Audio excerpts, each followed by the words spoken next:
அண்மை செய்தியை பார்த்து வருகிறோம்.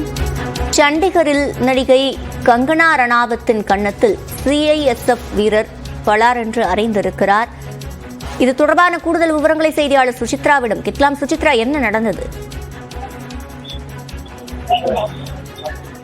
மண்டி தொகுதியினுடைய மக்களவை உறுப்பினர் கங்கனா ரணாவத் சண்டிகரிலிருந்து டெல்லி புறப்படும் பொழுது அந்த விமான நிலையத்தில் ஏற்பட்ட சண்டையின் பொழுது அவரை சிஐஎஸ்எஃப் விமான படைவீரர் ஒருத்தர் அறிந்ததாக தற்பொழுது புகாரானது எழுந்திருக்கிறது. மிக முக்கியமாக அங்கு செக் இன் ப்ராசஸின் பொழுது ஏற்பட்ட பிரச்சனை தகராறின் பொழுது சிஐஎஸ்எஃப் ஊழியர் அவரை அறிந்துள்ளார் என்றும் அதற்கான முதற்கட்ட தகவலை தற்போது காவல்துறை அதிகாரிகள் தெரிவித்திருக்கிறார்கள். அதன் பின்னர் சற்று நேரத்திற்கு பரபரப்பிற்கு பிறகு அவர் அங்கிருந்து டெல்லி கிளம்பியுள்ளார் எனவும் இன்னும் சற்று நேரத்தில் அவர் டெல்லி வந்தடைவார் என்ற ஒரு தகவலும் முதற்கட்டமாக தற்போது அதிகாரப்பூர்வமாக உறுதிப்படுத்தப்பட்டுள்ளன. ஆனால் எதற்காக இந்த சண்டையானது ஏற்பட்டது என்பது குறித்த விவரங்கள் இன்னும் முழுமையாக வெளியிடப்படவில்லை.